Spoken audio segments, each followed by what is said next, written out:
everyone. So nice to see you today. Thank you for taking some time to watch the recording of my best practices for explaining concepts. Throughout your courses, in your short answer work especially, you're going to be asked to explain a concept. And sometimes that can be tricky to show that you know what the concept means outside of actually using the word to describe that concept. I'll show you what I mean. Often you have a concept to explain, like the word communication. And when you look at that word, sometimes it's easy to explain it using that word in the word. So taking a look at communication, communication breaks down to communicate or commune. So if I was going to try to explain communication to you, I might want to use the word communication is to communicate. Communication is communicating. When we do that, we're not exactly showing that we understand the depth of that concept.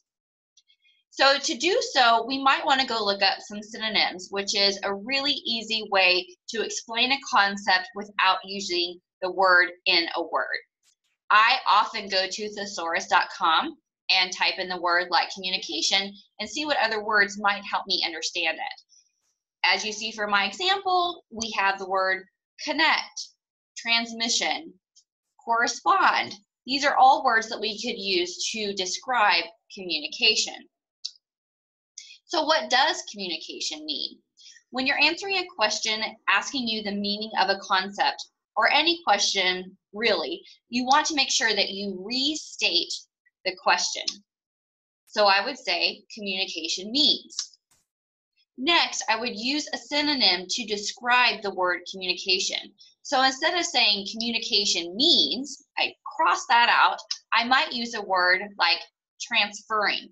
Communication means transferring messages from a sender and a receiver.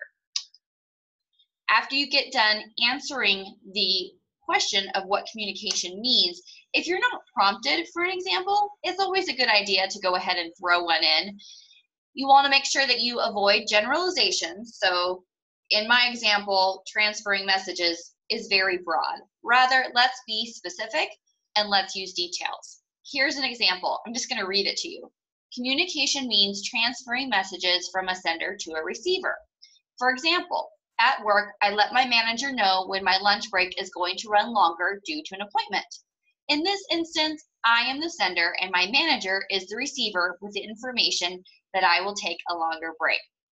As you get on in your communication coursework, you'll of course realize that my example is very linear and we want to be using transactional examples for communication, but we'll let that go for right now.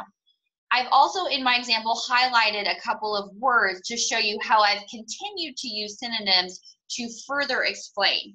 So which words do you think are synonyms? Okay, did you actually answer me? That's great, thank you. So messages and information, those are synonyms, so I've switched those up. And example and instance, those are also examples that I've switched up to show you how I can make my writing flow better, to be more complex and creative to explain what it is that I'm talking about.